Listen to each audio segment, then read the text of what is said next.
Assalamualaikum warahmatullahi wabarakatuh. Baik, langsung saja saya akan membahas mengenai hukum bisnis. Hukum bisnis, istilah hukum bisnis sendiri itu berasal dari istilah business law, yang berarti hukum yang berkenaan dengan suatu bisnis.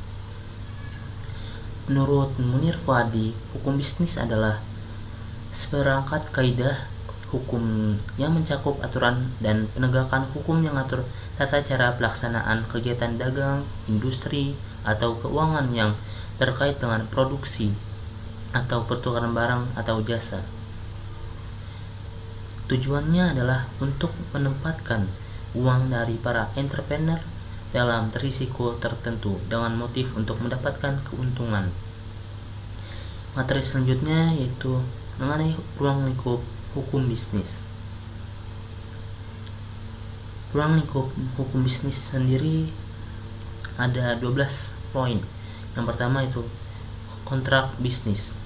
Yang kedua, bentuk-bentuk badan usaha yang seperti perseroan terbatas, CV atau komanditer, dan firma. Yang ketiga, perusahaan go publik dan pasar modal.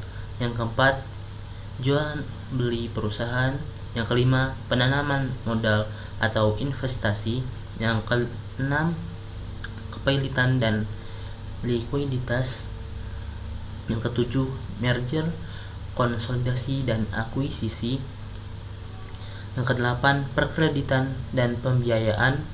Yang kesembilan, jaminan hutang. Yang ke-10, surat-surat berharga. Yang ke-11, ketenaga kerjaan dan perburuhan. Yang ke-12 yaitu yang terakhir adalah hak kekayaan intelektual, termasuk hak paten, hak cipta, hak merek, dan lain-lain. Selanjutnya yaitu materi mengenai fungsi hukum bisnis.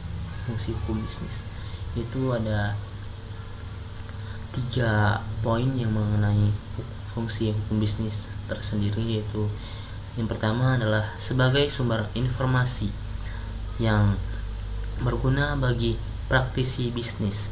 Yang kedua yaitu untuk memahami hak-hak dan kewajiban dalam praktik bisnis. Yang ketiga adalah agar menciptakan watak dan perilaku aktivitas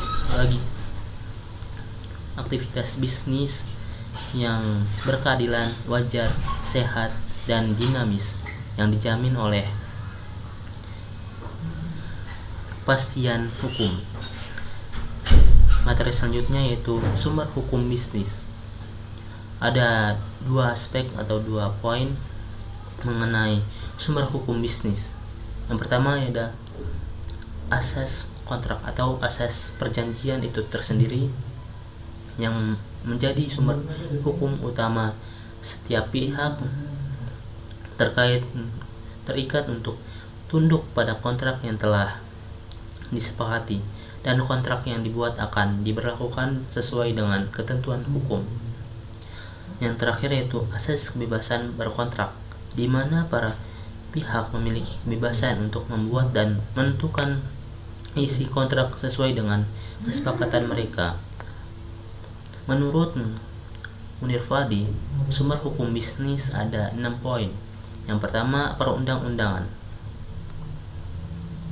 Perundang-undangan merujuk pada hukum yang dibuat oleh pemerintah seperti undang-undang, peraturan pemerintah, dan peraturan daerah yang mengatur berbagai aspek bisnis. Yang kedua, perjanjian, mengacu pada kontrak atau kesepakatan tertulis antara pihak-pihak dalam bisnis yang mengerti mereka untuk mematuhi ketentuan-ketentuan yang telah disepakati.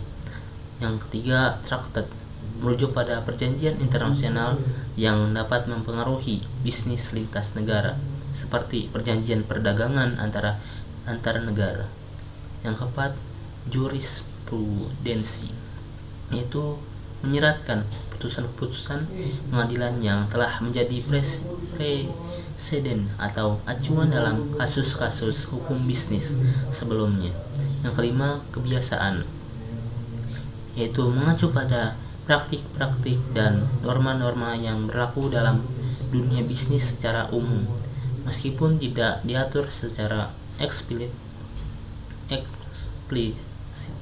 dalam hukum tertulis. Yang keenam, yaitu pendapat sarjana hukum atau doktrin, yaitu merujuk pada pandangan-pandangan dan interpretasi hukum bisnis yang dibuat oleh para ahli hukum melalui penelitian dan analisis hukum. Mungkin itu saja yang dapat saya sampaikan. Wal taufiq wal hidayah. Wassalamualaikum warahmatullahi wabarakatuh.